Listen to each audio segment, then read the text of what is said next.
Hi நண்பர்களே, நம்ம green life நர்சரியில் இந்த வீடியோவில் இந்த செடிங்களில் முக்கியமாக பார்த்தீங்கன்னா சீத்தாப்பழ செடி, அப்புறம் பார்த்தீங்கன்னா சப்போட்டா, கொய்யா இதிலெல்லாம் வரக்கூடிய மாவு பூச்சி, இதை வந்து நம்ம இயற்கையான முறையில் எந்த ஒரு கெமிக்கலுமே இல்லாமல் எப்படி வந்து நம்ம அதை சரி செய்யலாம், அந்த பூச்சி வராமல் நம்ம எப்படி தடுக்கலாம், வந்தாலுமே அதுக்கான ஒரு கெமிக்கல் இல்லாத இயற்கை முறையிலான ஒரு ஃபர்டிலைசரை தான் நம்ம இந்த வீடியோவில் ரெடி பண்ண போகிறோம்.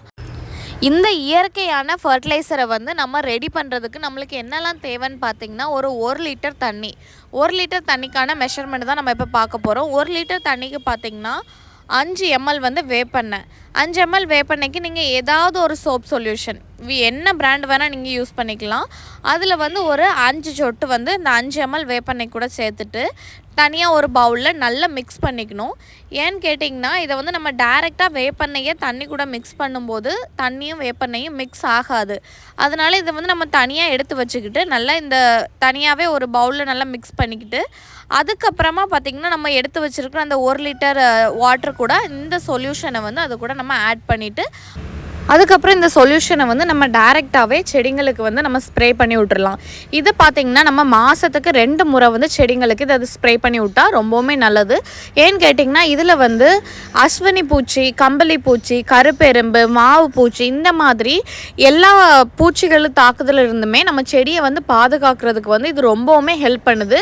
அதே மாதிரி செடிங்களோட வளர்ச்சி, அந்த செடியில் வரக்கூடிய இலை சுருக்கத்தை வந்து கண்ட்ரோல் பண்ணதுக்குமே இந்த ஃபர்டிலைசர் வந்து ரொம்பவுமே யூஸ் ஆகுது. அதே மாதிரி பார்த்திங்கன்னா ரைஸ் வாட்டருமே நம்ம வந்து ஒரு 2-3 டேஸ்க்கு நம்ம வந்து அரிசி கழுவுன தண்ணியை எடுத்து வச்சுக்கிட்டு அதை வந்து நம்ம நல்ல ஒரு ஏர்டைட்டான ஒரு கண்டெய்னரில் வந்து நல்லா பூட்டி வச்சுக்கிட்டு எதுவுமே கொசு அந்த மாதிரிலாம் வராமல் இருக்கிறதுக்காண்டி நல்லா க்ளோஸ் பண்ணி வச்சுக்கணும். வச்சுட்டு பார்த்திங்கன்னா நம்ம செடிக்கு வந்து அதை நம்ம ஸ்ப்ரே பண்ணி நம்ம ரூட்டுக்குமே அதை விடலாம். கீழே வரைக்குமே நம்ம செடிங்களுக்கு தண்ணியை விட்டுட்டு மேலேயுமே ஸ்ப்ரே பண்ணி விடும்போது செடியோட வேர் வந்து அது வந்து நல்லா ஸ்ட்ராங் ஆக்குறதுக்கும் செடியோட க்ரோத்துக்குமே வந்து அது ரொம்பவுமே ஹெல்ப் பண்ணும். ரைஸ் வாட்டர் பார்த்திங்கன்னா அதில் பார்த்திங்கன்னா நைட்ரஜன், பொட்டாசியம், பாஸ்பரஸ், கால்சியம் இந்த மாதிரி சத்துக்கள் வந்து ரைஸ் வாட்டரில் அதிகப்படியாக இருக்குது. அதை வந்து நம்ம செடியோட க்ரோத்துக்குமே ரொம்பவுமே ஹெல்ப் பண்ணும். இப்போ பார்த்திங்கன்னா அந்த வேப்பெண்ணையும் அந்த சோப் சொல்யூஷனும் மிக்ஸ் பண்ண அந்த ஃபர்டிலைசரை வந்து நம்ம செடிங்களுக்கு இப்போ ஸ்ப்ரே பண்ணி விட்டுட்டுருக்கோம். இது பார்த்திங்கன்னா ஸ்ப்ரே பண்ணி உங்களுக்கு 2 நாள் தாங்க. 2 நாள்லேயே உங்களுக்கு அந்த மாவு பூச்சியோட தொல்லை வந்து கம்ப்ளீட்டாகவே உங்களுக்கு க்யூர் ஆயிரும்.